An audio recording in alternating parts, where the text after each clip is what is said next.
2022, दिल्ली, एक शहर जो कभी सोता नहीं। लेकिन इस शहर के एक छोटे से फ्लैट में कुछ ऐसा हो रहा था जिसका अंदाजा किसी को भी नहीं था। एक लड़की 27 साल की अपने सपनों के साथ मुंबई से दिल्ली आती है। नाम श्रद्धा वालकर। वो अपनी मर्जी से अपने पार्टनर के साथ लिव इन रिलेशनशिप में रहती है। मॉडर्न, इंडिपेंडेंट, अपनी लाइफ को अपने तरीके से जीने वाली। लेकिन 18 मई 2022 के बाद श्रद्धा कहीं दिखाई ही नहीं दी। न ऑफिस गई, न सोशल मीडिया पे एक्टिव रही, न फैमिली से बात हुई। और 6 महीने बाद दिल्ली पुलिस को एक ऐसी कहानी मिली जिसने पूरे देश को हिला दिया। ये सिर्फ एक मर्डर स्टोरी नहीं है, ये मैनिपुलेशन, कंट्रोल, साइकोलॉजिकल अब्यूज और ब्रूटल प्लानिंग की कहानी है। और सबसे बड़ा सवाल, क्या ये गुस्से में किया गया क्राइम था या पहले से ही प्लान की गई एक किलिंग थी? आज हम इस पूरी कहानी को क्रोनोलॉजिकल ऑर्डर में समझेंगे। एविडेंस क्या थे, पुलिस ने कैसे इन्वेस्टिगेशन की और कानून के हिसाब से क्या क्या चार्जेस लग सकते हैं। लेकिन शुरू करते हैं वहां से जहां से सब शुरू हुआ। श्रद्धा और आफ्ताब की मुलाकात मुंबई में एक डेटिंग ऐप के थ्रू होती है। दोनों एक दूसरे के करीब आते हैं। रिलेशनशिप शुरू होता है। फैमिली को ये रिश्ता पसंद नहीं था। रिपोर्ट्स के मुताबिक श्रद्धा के फादर ने इस रिलेशनशिप का विरोध किया था। उन्हें लगता था कि श्रद्धा इमोशनली मैनिपुलेट हो रही है। लेकिन श्रद्धा अपनी मर्जी से रिलेशनशिप कंटिन्यू करती रही। 2022 में दोनों दिल्ली शिफ्ट हो जाते हैं। साउथ दिल्ली के मेहरौली एरिया में एक रेंटेड फ्लैट लेते हैं। यहाँ से कहानी डेंजरस डायरेक्शन लेने लगती है। नेबर्स के मुताबिक दोनों में झगड़े होते थे, चिल्लाने की आवाजें आती थी, लेकिन आज के शहर में कोई इंटरफेयर नहीं करता। और फिर आती है 18 मई 2022 की रात। पुलिस के अकॉर्डिंग उस रात दोनों के बीच बहुत बड़ा झगड़ा हुआ था। इशू क्या था? रिपोर्ट सजेस्ट करती है कि श्रद्धा शादी का प्रेशर डाल रही थी। आर्ग्यूमेंट एस्केलेट होते हैं और फिर आफ्ताब एलिजिडली श्रद्धा का गला दबा देता है। यहाँ एक इम्पोर्टेंट लीगल पॉइंट समझना बहुत जरूरी है। अगर किसी का गला दबाकर जान ले ली जाती है तो आईपीसी के अंडर ये धारा 302 यानी कि मर्डर के एम्बिट में आता है, क्योंकि इंटेंशन क्लियर है। स्ट्रैंगुलेशन एक डेलिबरेट एक्ट होता है। लेकिन ये सिर्फ शुरुआत थी। अगर क्राइम यहीं रुक जाता तो शायद ये एक टिपिकली डोमेस्टिक वायलेंस केस होता। लेकिन जो बाद में हुआ वो इंसानियत के दायरे से भी बाहर था।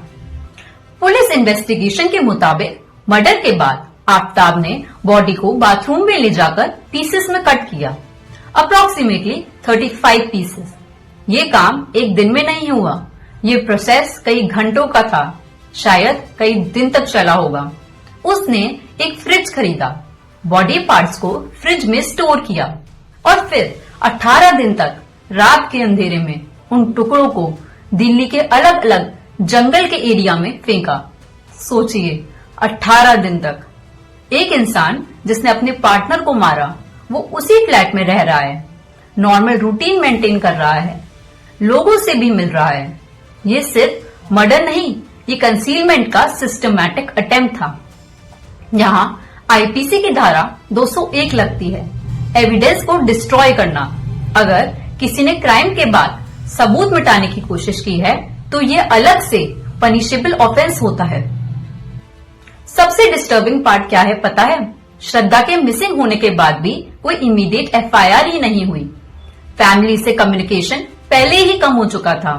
आफ्ताब श्रद्धा के सोशल मीडिया अकाउंट्स को यूज करता रहा, मैसेजेस के रिप्लाई करता रहा ताकि किसी को भी शक ना हो। ये डिजिटल डिसेप्शन था। आज के जमाने में डिजिटल फुटप्रिंट्स सबसे बड़ा एविडेंस होते हैं। Call records, location data, Google search history. Reports में ये भी सामने आया कि उसने गूगल पर सर्च किया था how to cut a body. अगर ये प्रोसिक्यूशन प्रूव कर देता है तो ये प्री मेडिटेशन का स्ट्रॉन्ग इंडिकेटर हो सकता है। प्री मेडिटेशन का मतलब है पहले से सोच समझकर क्राइम करना। और अगर प्लानिंग प्रूव हो जाए तो डिफेंस के लिए हीट ऑफ द मोमेंट का आर्गुमेंट वीक पड़ जाता है। नवंबर 2022 श्रद्धा के फादर पुलिस के पास जाते हैं। वो बताते हैं कि उनकी बेटी से कांटेक्ट नहीं हो पा रहा है। दिल्ली पुलिस इंक्वायरी स्टार्ट करती है। आफ्ताब से क्वेश्चनिंग होती है और इंटेरोगेशन के दौरान वो कन्फेस भी कर लेता है। लेकिन याद रखिए, पुलिस कन्फेशन कोर्ट में एडमिसिबल नहीं होती है। इंडियन एविडेंस एक्ट के मुताबिक पुलिस के सामने दिया गया कन्फेशन डायरेक्टली एडमिसिबल नहीं होता है। सिर्फ वही पोर्शन एडमिसिबल हो सकता है जो रिकवरी तक लीड करे। इसीलिए इन्वेस्टिगेशन का फोकस था बॉडी पार्ट्स को रिकवर करना। फॉरेस्ट एरियाज में सर्च ऑपरेशन चलाए गए, बोन्स रिकवर हुए, फॉरेंसिक टेस्ट किए गए।